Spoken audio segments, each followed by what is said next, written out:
मेरा नाम सुरेंद्र वत्स है, हरियाणा से हूं मैं। वहां पे एक टाउन है जींद नाम से। पिछले 8 साल से वहां पे मेरा अपना एक बिजनेस है, केबल नेटवर्क है पूरे टाउन में।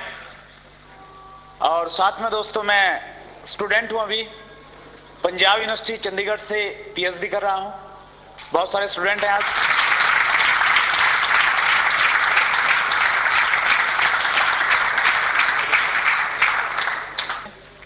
और पिछले 4 साल से आर्ट्स एंड बिजनेस का भी स्टूडेंट हूं, इसको भी सीख रहा हूं। बहुत लक्की हूं मैं, और बहुत लक्की हैं आप सब लोग, क्योंकि हम सब की जो कॉमन अपलाइन है वो एक ऐसे महान व्यक्ति हैं जिन्होंने आर्ट्स एंड बिजनेस में एक इतिहास रचा है, जिन्होंने आम व्यक्ति को ये बताया कि कपड़े की किट खरीद के 1 करोड़ रुपया कमाया जा सकता है। आर्ट्स एंड बिजनेस के पहले करोड़पति कोठारी साहब।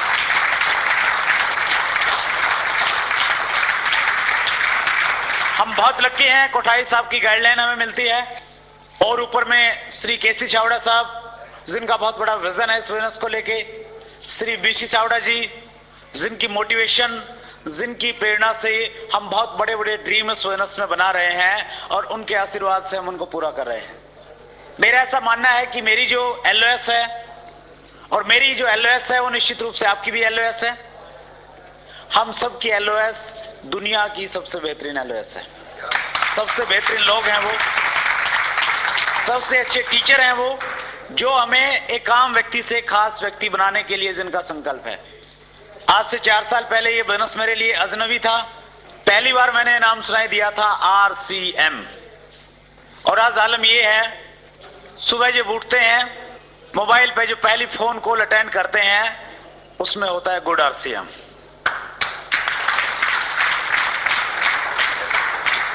और दिन में पता नहीं कितने बार गुड RCM होता है, और रात में भी सोते टाइम फोन की जो लास्ट कॉल होती है या श्रीमती जी जो बोलते हैं वो भी एक ही चीज बोलते हैं, गुड RCM। यस, इतना रम गया ये अंदर में। मात्र 4 साल का टाइम पीरियड हुआ फ्रेंड्स। 4 साल पहले जब मैंने मार्केटिंग प्लान देखा, मेरे दिमाग में भी कई सारे कंफ्यूजन थे इसको लेके।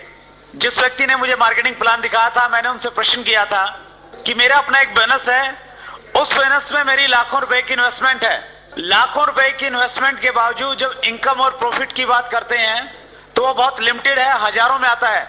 और जब कंपटीशन होते हैं तो आता नहीं है, घर से देना पड़ता है। और आप यहां पे बता रहे हैं कि कपड़े की एक किट खरीदें, आपके घर में लाखों रुपए महीना की इनकम आ सकती है। मैंने उनसे कहा कि मेरा बिजनेस को लेके जो तजुर्बा है, जो एजुकेशन बिजनेस की आज तक मुझे मिली है, वो एजुकेशन ये कहती है अगर आपने 1 लाख रुपए महीना कमाना है, एक ही तरीका है, आपके पास में 1 करोड़ रुपया होना चाहिए। अगर 1 करोड़ रुपया है, उस 1 करोड़ रुपए का कोई भी काम करके शायद आपको 1 लाख रुपए महीना की इनकम आ जाए, लेकिन कपड़ा पहनने से 1 लाख रुपए महीना की इनकम आएगी, ये कैसे पॉसिबल है? इस प्रकार के तरह तरह के प्रश्न जो पहली बार मैंने मार्केटिंग प्लान देखा मेरे माइंड से पैदा हुए। मैं बहुत सीरियस नहीं था, उसके बावजूद भी मैंने इस बिजनेस को ज्वाइन किया। पता है क्यों? इसलिए क्योंकि मैं एक अच्छे दोस्त को नाराज नहीं करना चाहता था। मेरे को लगा अगर ये किट नहीं खरीदा तो ये दोस्त कम से कम 1 महीने तक बात नहीं करेगा मेरे से। मैं उसकी नेचर को जानता था। मैंने किसी व्यक्ति को ओबलाइज करने के लिए 1260 रुपए दिए, एक फोरम पे साइन कर दिए, किट ले ली। किट लेके भी मैं घर पे नहीं गया, मेरा अपना जो केबल नेटवर्क का बिजनेस है उसके ऑफिस में जाके उसको रख दिया। क्योंकि शादीशुदा लोगों के साथ में एक दिक्कत होती है, जब कुछ भी सामान लेके जाते हैं तो उस पर बहुत बड़ी छानबीन होती है, तहकीकात होती है, कितने का लाए, कहां से लाए, क्यों लाए। सो मैं किसी पंगे में नहीं पड़ना चाहता था। मैंने सोचा किसी मौके पे ले जाएंगे। सो बहुत सीरियस नहीं था, इसलिए मैंने काम नहीं किया इस बिजनेस को लेके। इवन मैंने ये भी नहीं देखा कि इसमें कितने कपड़े हैं, पैंट शर्ट क्या है क्या नहीं। 3 महीने तक काम किया तो केवल मात्र एक किया। जब भी मेरी अपलाइन का फोन मेरे पास में आता था, मैं हर बार कोई ना कोई नया बहाना उसको बना के बता देता था। कभी मैं उनको कहता, वो कहते कि इस महीने आप अच्छा काम करो, मैं आता हूं, आप मीटिंग रखवाएं। मैं उनको कहता इस महीने मीटिंग नहीं रखेंगे, क्योंकि इस महीने इंडिया और पाकिस्तान की क्रिकेट की श्रृंखला चली हुई है और बहुत सारे लोगों के घरों में केबल के कनेक्शन लगाने हैं। कभी मैं कहता कि अब की बार तो यूनिवर्सिटी में जाना है, स्नैप्सिस सबमिट करने हैं, तो कभी मैं परिवार के किसी व्यक्ति को बीमार कर देता और कई बार किसी व्यक्ति को ऊपर भेज देता, दूर के रिश्तेदार को। दूर के रिश्तेदार की कोई डेफिनेशन नहीं होती ना। यस, और ये एक ऐसी चीज है, फिर कोई भी बंदा बोलता नहीं, ज्यादा बिजनेस की बात नहीं करता, वो पूछता अच्छा कैसे हुआ, क्या हुआ, क्यों हुआ, और छुट्टी मिल जाती है कुछ टाइम के लिए। सो 3 महीने तक ये कार्रवाई चलती रही, लेकिन 3 महीने के बाद इस बिजनेस को लेके जो टर्निंग पॉइंट आया, मेरी जिंदगी का जो सबसे बड़ा परिवर्तनकारी समय था, इस प्रकार की एक मीटिंग में आने का मुझे मौका प्राप्त हुआ। वो भी आना नहीं चाहता था, जैसे तैसे आ गया, और आज शुक्रगुजार हूं सुपर वाले का, उस हालात, उन परिस्थितियों का, जो परिस्थितियां मुझे न चाहते हुए भी इस प्रकार के शानदार लोगों के बीच में बैठा दिया, और बैठाने के बाद ही बिजनेस मेरे समझ में आ गया।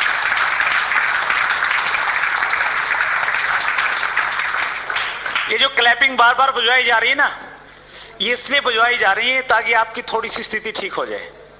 हमारा जो दिमाग होता है ना, जैसे भूमि होती है, उसमें अच्छी फसल पैदा करने के लिए उसको साफ किया जाता है, उसमें जो गलत चीजें पैदा हो जाती हैं उनको निकालना पड़ता है, और उपजाऊ भूमि में उपजाऊ फसल पैदा होती है। सो ये जो तालियां हैं, जो पहले की नेगेटिविटी हमारे यहाँ पे फीड है, उस नेगेटिविटी को वाश करने के लिए बार बार बजाई जाती हैं। जितनी ज्यादा बजाओगे उतनी ज्यादा अच्छी समझ में आएगी।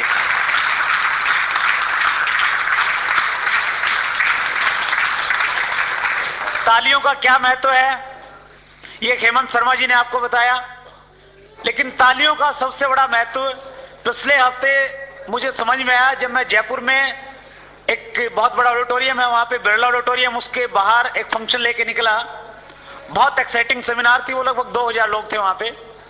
और जैसे हम लोग बाहर निकले, 2 डिस्ट्रीब्यूटर, 2 व्यक्ति मैं कहूंगा, आपस में झगड़ रहे थे, आपस में जोर जोर से बातें कर रहे थे। मैं उनके पास में गया, मैंने उनसे पूछा कि भैया आप लोग मीटिंग में थे, मीटिंग में तो अच्छा बोलना सिखाया जाता है, प्यार करना सिखाया जाता है, तुम झगड़ क्यों रहे हो आपस में? उनमें से एक व्यक्ति ने कहा कि ये जो सज्जन मेरे पास में है, ये मेरे बहुत नजदीकी दोस्त हैं। मैं पिछले 3 महीने से इनको आरएसएम बिजनेस के बारे में बता रहा था। बड़ी मुश्किल से इनको मैं फंक्शन में लेके आया, बाहर जो टिकट लगी वो भी मैंने अपनी पॉकेट से इनको लेके दी, और अब मीटिंग से बाहर आने के बाद ये कह रहे हैं कि मैं आरएसएम बिजनेस ज्वाइन करूंगा। मैंने कहा ये तो अच्छी बात है, परेशान क्यों रहा तू? उसने कहा मैं परेशान इसलिए हो रहा हूं, ये कह रहा है कि मैं आरएसएम ज्वाइन तो करूंगा लेकिन तुम्हारे साथ नहीं करूंगा। फिर मुझे भी लगा कि यार मामला गंभीर है। मैंने उनसे पूछा कि क्या इस व्यक्ति ने आपको मीटिंग में बुलाया? बोले साहब बुलाया। इसने आपकी टिकट ली? बोले साहब ली। फिर मैंने कहा यार तुम इसके साथ ज्वाइन क्यों नहीं हो रहे? उसने कहा कि मैं इसके साथ में मीटिंग में बैठा था, मीटिंग में हर व्यक्ति तालियां बजा रहा था, इससे मीटिंग में ताली नहीं बज रही थी, मेरे को रॉयल्टी पे कैसे लेके जा सकता?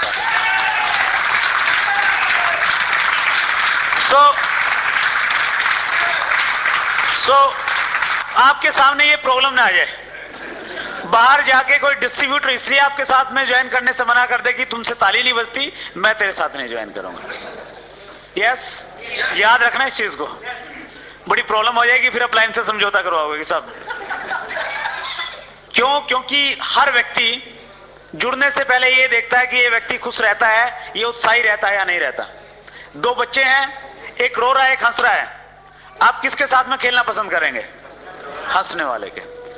आपके चेहरे पे अगर हंस से अच्छे भाव हैं, आप तालियां बजा रहे हैं, तो निश्चित रूप से बहुत सारे लोग आपके साथ में ज्वाइन करने के लिए तैयार रहेंगे। और तालियां इसलिए बजाएं, कोई व्यक्ति आपकी उत्साह को देख के बाहर जाके वैसे ही प्रोस्पेक्ट मिल जाएगा आपका कोई कि यस इसके साथ ज्वाइन करूंगा। तो तालियां बजाना घाटे का सौदा नहीं है। मैं आपको कह रहा था कि मैं बहुत सीरियस नहीं था इस बिजनेस को लेके। 3 महीने तक मैंने कोई काम नहीं किया, बहाने बनाए खूब सारे। 3 महीने के बाद ऐसे फंक्शन में आने के बाद में पहली बार मुझे लगा किस बिजनेस से लाखों रुपए महीना की इनकम आ सकती है। और दूसरी चीज मुझे लगी, इस बिजनेस को मैं भी कर सकता हूं। वो इसलिए लगा क्योंकि स्टेज से एक व्यक्ति से मैंने रिलेट किया जिसकी बैकग्राउंड थी कि वो खेती करते थे, बहुत बड़ी एजुकेशन उसके पास में नहीं थी, उसके बावजूद इस बिजनेस को वो बहुत सक्सेसफुली कर रहे थे और इस बिजनेस की वो रॉयल्टी स्टेज पे थी। उनको देखने के बाद मुझे लगा कि जब एक किसान जिसके पास में बहुत अच्छी एजुकेशन नहीं है, पहले की भी एजुकेशन नहीं है, इस बिजनेस की भी एजुकेशन नहीं है। जब वो व्यक्ति इस बिजनेस को कर सकता है, मैं निश्चित रूप से इससे तेजी से करके इससे पहले रॉयल्टी पे पहुंच सकता हूं। ये फीलिंग्स आई और उसके बाद फ्रेंड्स मैंने स्टार्ट किया, इसको मन बनाया। जब निकला हॉल से बाहर की यस मैं इसको करूंगा, मन बना। कोई भी नया काम इतना आसान नहीं होता। ये बिजनेस नया था। बहुत सारे लोग कहते हैं कि साहब मेरे पास ऑलरेडी बहुत अच्छा अनुभव है नेटवर्क मार्केटिंग का, निश्चित रूप से बहुत जल्दी कामयाब हो सकते हैं क्योंकि उनके पास में अनुभव है। मेरे पास में कोई अनुभव नहीं था नेटवर्क मार्केटिंग का। मुझे नहीं पता था ये मल्टी लेवल मार्केटिंग। मैं तो इसी प्रश्न पे अटक गया था कि कपड़े की किट खरीदने से लाखों रुपए कैसे आ जाएंगे। यानी इस प्रकार की सोच थी, मुझे जानकारी नहीं थी इस प्रकार के बिजनेसेस को लेके। सो मेरे सामने और थोड़े ज्यादा बड़े चैलेंजेस थे, मुझे जानकारी नहीं थी, ये कारण था। दूसरा कारण था उस टाइम आरसीएम बिजनेस के पास में बहुत सारे प्रोडक्ट्स नहीं थे। तीसरा कारण था हमारे आसपास में कोई व्यक्ति ऐसा एग्जाम्पल नहीं था जिसको देख के हम रिलेट करें और हमें लगे कि ये 2000 कमा रहा है तो मैं भी कमा सकता हूं। ऐसा कोई व्यक्ति नहीं था। और चौथी चीज, इस प्रकार की मीटिंग्स और गुरप्रीत सिंह जैसे लीडर्स प्लान देने वाले हमारे बीच में नहीं थे। बहुत बड़ा अभाव था इस प्रकार का। सो थोड़े मुश्किल रहे, थोड़े चैलेंजेस रहे। आश्रम बिजनेस ज्वाइन करने के 5 महीने बाद मेरी पहली इनकम आई थी 1560 रुपए की, 5 महीने के बाद। और अब तो स्थिति यह है, किसी का अगर 2 महीने चेक नहीं आता वो तीसरे महीने काम ही नहीं करता। कहता कि नहीं भैया बहुत सारी कंपनियां, दूसरी में करूंगा, आरसी में तो आता है कुछ नहीं। लेकिन फर्क इस बात से नहीं पड़ता कि 5 महीने के बाद मुझे 1560 रुपए का चेक आया। इस बात से बहुत फर्क पड़ता है कि आरसी बिजनेस से मेरा पिछले महीने का चेक 6,50,560 रुपए का था।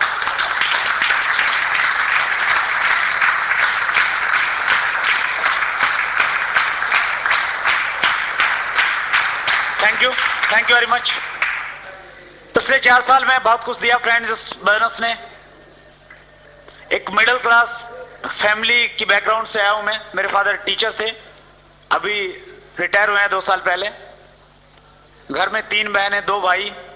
मिडिल क्लास फैमिली के जो चैलेंजेस होते हैं वो सारे के सारे फेस किए। जिस सिटी से मैं बिलोंग करता हूं उसकी 2 लाख की पॉपुलेशन है।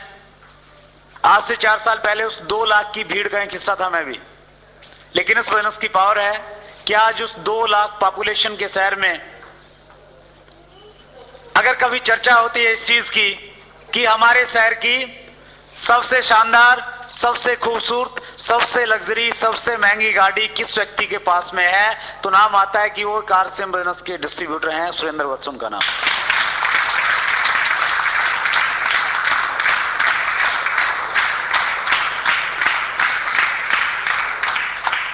मेरी इनकम टैक्स रिटर्न की फाइल को देख के ऑफिसर्स चकरा जाते हैं। वो देखते हैं 4 साल पहले तो इस नाम की कोई फर्म नहीं था, व्यक्ति नहीं था, ये कौन व्यक्ति कहां से क्या आ गया। और वो मेरे वकील से पूछते हैं कि भैया ये करते क्या हैं। और वो मेरे से वकील साहब कहते हैं मैंने उनको कुछ पढ़ाया हुआ है, क्योंकि वो भी डिस्ट्रीब्यूटर है। उनको मैंने बोला हुआ है कि जो बंदा तुम लेके आओगे वो तुम्हारी डाउनलाइन में जाएगा। वो कहते हैं कि साहब वो बहुत बड़े बिजनेसमैन है, उनका हिंदुस्तान के 29 स्टेट में बिजनेस है, बहुत कम टाइम रहते हैं जिंद में। मैं प्रयास करके आपको 1 घंटा उनसे मिलवा सकता हूं, पूछ लेना क्या करते हैं। बड़े बड़े जो ईटीओज हैं वो मिलते हैं, टाइम लेते हैं और उन 1 घंटे में मैं उनको बताता हूं कि ये आरसीएम बिजनेस है, ये फैशन शूटिंग प्राइवेट लिमिटेड है, यहां पे आप 1500 रुपए की किट खरीदेंगे, 2 लोगों को जोड़ेंगे, उनके साथ में काम करेंगे और आप टेक्निकल बोनस पे पहुंच सकते हैं।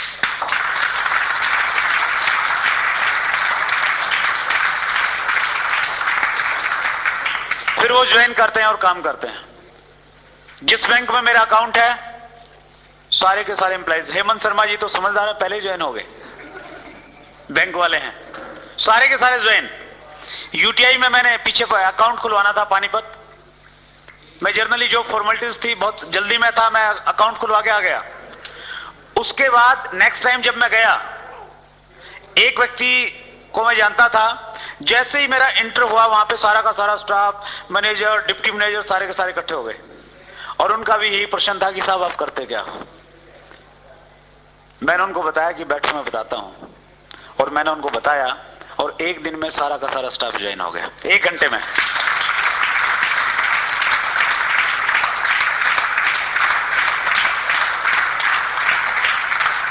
ये सारी बातें मैं आपसे इसलिए शेयर करना चाहता हूं, इसलिए कर रहा हूं, आपके सामने चैलेंजेस, आपके सामने मुसीबतें, आपके सामने जो भी है वो तब तक है जब तक आपको सफलता नहीं मिलती।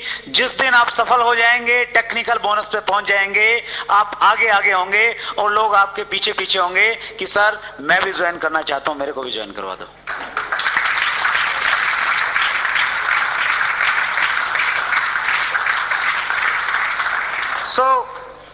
बहुत अच्छा लग रहा है फ्रेंड्स, बहुत कुछ बदल गया है इस बोनस की वजह से। कई बार सोचते हैं, 4 साल पहले देखते हैं तो बड़ा अजीब लगता है, क्या था 4 साल पहले जब बोनस की शुरुआत की? एक स्कूटर था बजाज चेतक, वो भी पुराना सा। है क्या किसी के पास में बजाज चेतक? सबके घर में। अगर सबके घर में बजाज चेतक है तो 18 लाख की गाड़ी भी आ सकती है।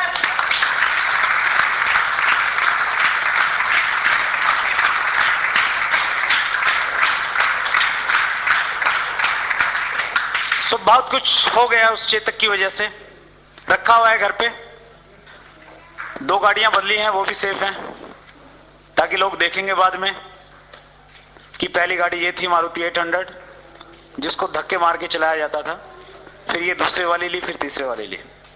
सो बहुत कुछ मिल रहा है। ये चीजें मैं आपसे इसलिए रिलेट कर रहा हूं, इसलिए मैं आपसे शेयर कर रहा हूं कि इस बिजनेस में बहुत बड़ी पावर है। अगर आप एक गंभीरता से डिसीजन लेके आज आप यहां से जाते हैं, ये सारी की सारी चीजें इस बिजनेस के माध्यम से आपको मिल सकती हैं। इस बिजनेस की सबसे बड़ी विशेषता, हमारी ग्रेट अपलाइन बीसी चावड़ा साहब अक्सर शेयर करते हैं कि अगर आप भारत का राष्ट्रपति बनना चाहेंगे तो बनना बहुत मुश्किल है। क्यों मुश्किल है? क्योंकि राष्ट्रपति के लिए एक पोस्ट है और एपीजे कलाम अब तक के सबसे अच्छे राष्ट्रपति साबित हो रहे हैं। यस, बड़ा मुश्किल है पहुंचना। प्रधानमंत्री बनना चाहेंगे, मनमोहन सिंह बैठे हुए हैं वहां पे। पंजाब का सीएम बनना चाहेंगे, बन जाएंगे? आसान है क्या? नहीं है। आप अपने पठानकोट का कमिश्नर या एसपी बनना चाहेंगे, शायद वो भी बनना मुश्किल है, क्योंकि एक पोस्ट है और आने वाले लोगों की लाइन लगी हुई है। यस, लेकिन अगर आप आरसीएम बोनस का टेक्निकल बोनस अचीवर बनने का एक ड्रीम लेके यहां से जाते हैं, यहां जितने व्यक्ति बैठे हैं सारे के सारे टेक्निकल बोनस पे पहुंच सकते हैं, क्योंकि आप सबके लिए यहां पे सीटें खाली हैं, कोई लिमिटेशन नहीं है।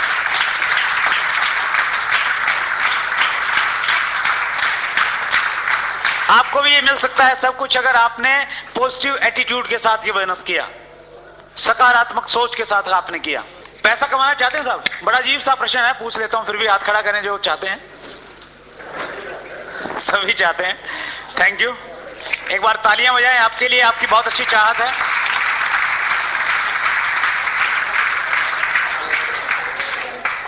पैसा कमाने के लिए हम 2 काम करते हैं।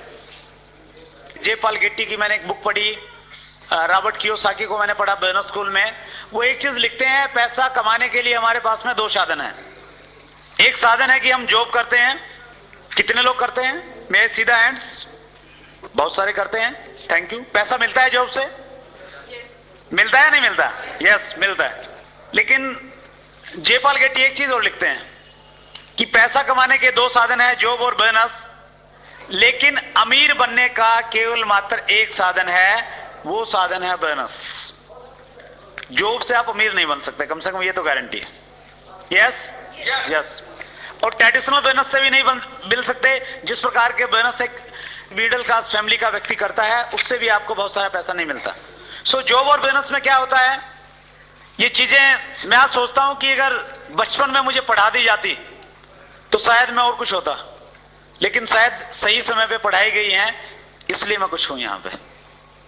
हमारी जिंदगी में कौन घटना कब क्या घटती है, उसके पीछे ऊपर वाले की बहुत बड़ी प्लानिंग होती है। एक बार एक व्यक्ति था, उसको काम की तलाश थी। उसने न्यूज़पेपर में एक एडवर्टाइजमेंट पढ़ी कि किसी जगह पे एक टॉयलेट अटेंडेंट की पोस्ट वैकेंट थी। वो वहां पे गया, जो वहां पे इंटरव्यू लेने वाले थे उन्होंने उसका इंटरव्यू लिया, और इंटरव्यू लेने के बाद में उन्होंने उसके सामने एक फॉर्म रख दिया और उसको भरने के बाद बोले कि आप इस पे अगर सिग्नेचर करेंगे तो आपको ये टॉयलेट अटेंडेंट की पोस्ट मिल जाएगी। उस व्यक्ति ने कहा कि मुझे सिग्नेचर करने नहीं आते। उन्होंने कहा अगर आपको सिग्नेचर करने नहीं आते हम आपको ये नौकरी नहीं दे सकते। वो वहां से आया, रास्ते में उसने देखा कहीं फलों की दुकान थी, उस पे वो नौकरी करने लग गया। फलों की दुकान से कुछ देर के बाद उसने अपना खुद का एक फलों का काम स्टार्ट किया। धीरे धीरे वो उसको आगे बढ़ाता गया और कुछ सालों के बाद वो एक बहुत बड़ा एक्सपोर्टर बन गया। उसके यहां से खरीदे हुए फल बाहर जाने लगे और बहुत बड़ा आदमी बनने के बाद में एक दिन किसी बैंक के साथ में उसकी बहुत बड़ी डील होने वाली थी। वो वहां पे गया उस बैंक में और उस डील करने के बाद में उस बैंक का जो सीनियर मैनेजर था उसने कहा कि आप यहां पे सिग्नेचर कर दें। उस व्यक्ति ने कहा कि मुझे सिग्नेचर करने नहीं आते। उस मैनेजर ने कहा कि तुम्हें पता है अगर तुम्हें सिग्नेचर करने आते तो तुम कहां होते? उसने कहा कि मुझे पता है कि मैं टॉयलेट अटेंडेंट होता।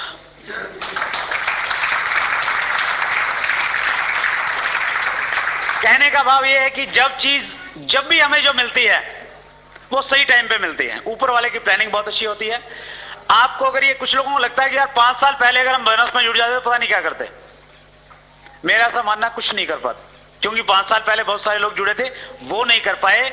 ऊपर वाले की प्लानिंग थी कि 5 साल के बाद आश्रम बोनस पठानकोट में आएगा। एक मीटिंग में आप आएंगे, आप प्लान देखेंगे और 6 महीने के बाद आप इसी प्रकार के शानदार होटल में किसी स्टेज से कहेंगे कि 6 महीने पहले 4 अक्टूबर 2005 को होटल विनस में मैंने एक फंक्शन देखा था, मैंने डिसीजन लिया कि मैं इस बोनस को करूंगा और उसका रिजल्ट है कि मैं आज आश्रम बोनस में रॉयल्टी के मुकाम पे।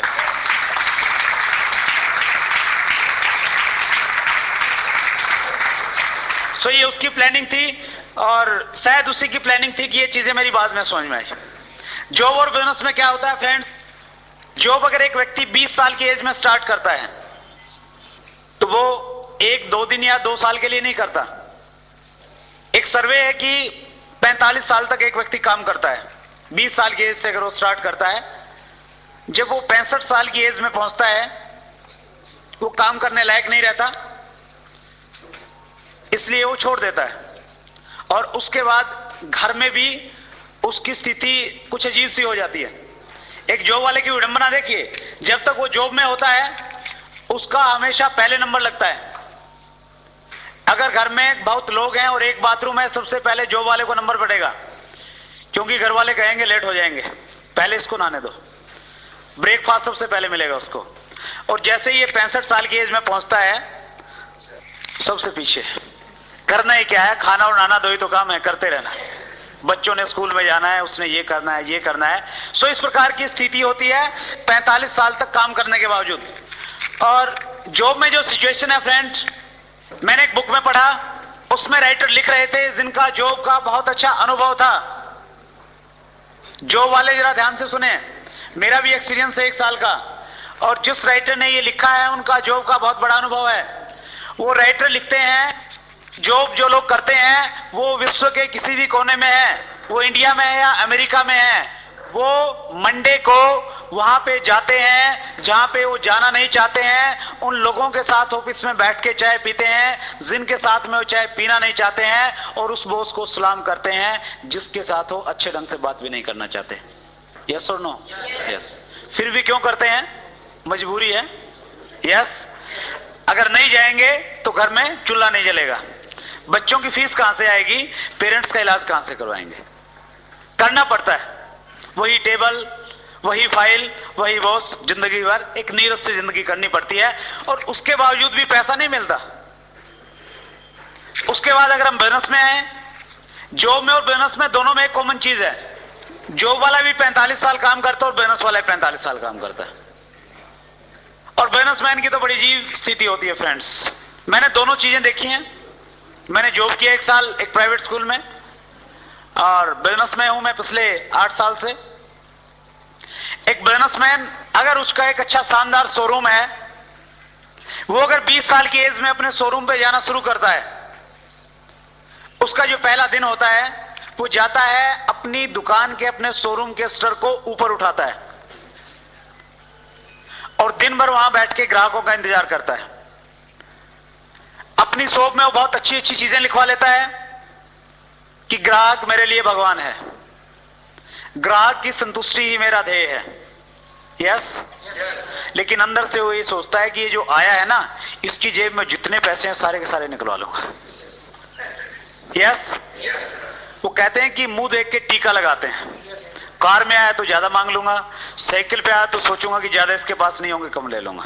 Yes yes. दिन भर वो यही काम करता है और रात में क्या करता है, जो सर ऊपर उठाया था उसको नीचे कर देता है और जाके घर पे सो जाता है।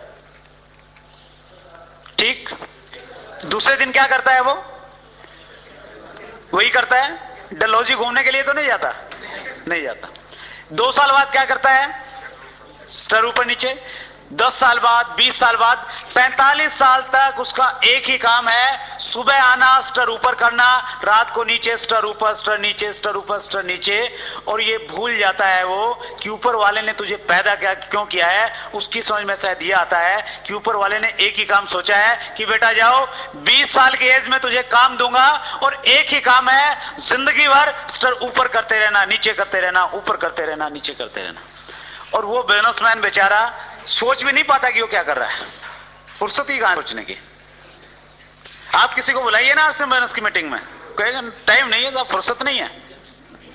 4,000 रुपए महीना कमाने की फुर्सत है, जहां से 4 लाख मिल जाता है वो बात सोचने की फुर्सत नहीं है लोगों के पास।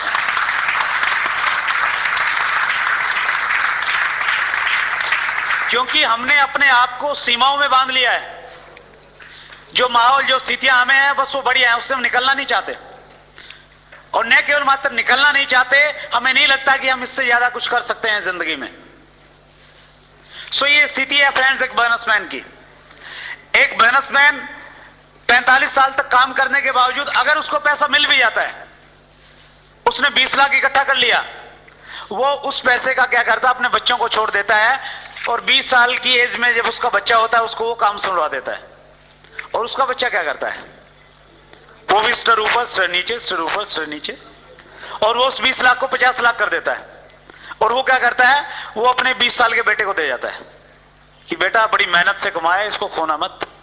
और वो भी अपने बात को पूरा करता है, वो भी स्टर ऊपर, स्टर नीचे, वो उसको 50 लाख को 2 करोड़ कर देता है। यस, ऐसा ही होता है। यस। एक 65 साल की एज वाले व्यक्ति को अगर आप कहें कि आपने बहुत कमाया, 20 लाख रुपए कमाया, चलिए आप कुछ पैसा ले, अब इस पैसे का एंजॉय करें। क्या 65 साल की एज में एंजॉय करने के लिए कोई व्यक्ति मनाली या डलहौजी जाएगा?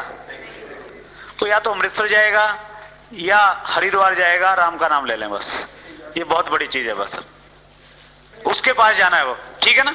सो सोच बदल जाती है उस एज में जाने के बाद में। सो फ्रेंड्स, इस प्रकार की स्थिति है। और रॉबर्ट कियोसाकी कहते हैं कि ये जॉब और बिजनेस का जो सिस्टम है, ये एक चूहा दौड़ है। क्या है? चूहा दौड़। वो कहते हैं कि जॉब और बिजनेस वाला जो ये चक्कर है, जो व्यक्ति एक बार इस चक्कर में फंसता है वो जिंदगी भर फंसा रहता है। जिस प्रकार से एक बिल्ली चूहे के पीछे लगी रहती है, इसी प्रकार से एक जॉब वाला और बिजनेस वाला पैसे के पीछे लगा रहता है। पैसा मिल जाए, पैसा मिल जाए, पैसा मिल जाए, और जिंदगी भर उसको पैसा नहीं मिलता। ये स्थिति है हमारी। लेकिन ऊपर वाले का हम बहुत बहुत थैंक्स करते हैं, उसने ऐसी कुछ प्लानिंग की, उसने एक ऐसे महान व्यक्ति के माइंड में एक कॉन्सेप्ट डाला, और एक ऐसा कॉन्सेप्ट जिस कॉन्सेप्ट के जरिए हम इस चूहा दौड़ से बाहर निकल जाएं, और ऐसे निकल जाएं, पैसे को अपना गुलाम बना लें। जितना आप चाहते हैं उससे कहीं ज्यादा आएगा, उससे कम नहीं आ सकता। जानते हैं उस अवसर का नाम क्या है? क्या नाम है? क्या नाम है? क्या नाम है? आरसीएम। एग्जैक्टली। आरसीएम ये कॉन्सेप्ट जो आज से 5 साल पहले स्टार्ट हुआ, और इस बिजनेस की पावर देखिए फ्रेंड्स, इन दोनों में कंपैरिजन कीजिए। पैसा कमाने का एक साधन जॉब और बिजनेस, दूसरा साधन है आपके पास में आरसीएम बिजनेस। इस बिजनेस को कोई भी व्यक्ति किसी भी एज में अगर स्टार्ट करता है, उसको 45 साल काम करने की जरूरत नहीं है। इस बिजनेस में उसको केवल मात्र 5 साल लगाने हैं। कितने साल? 5 साल। एक व्यक्ति अगर 20 साल की एज में इसको स्टार्ट करता है, 5 साल काम करके वो 25 साल की एज में रिटायर हो जाता है। यहां तो रिटायर तब होते हैं जब काम करने लायक नहीं रहते, और यहां पे रिटायर वो तब होता है जब जिंदगी में असली आनंद लेता है।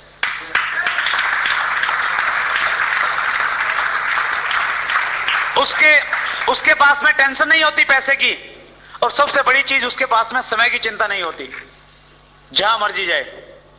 बहुत सारे स्टूडेंट हैं हमारे बीच में, कुछ ऐसे भी हैं जिन्होंने अभी तक शादी नहीं करवाई है। लक्की लोग हाथ खड़ा करेंगे एक बार? बहुत सारे हैं। तालियां हो जाए एक बार, एक बहुत अच्छी बात बता रहा हूं आपके लिए।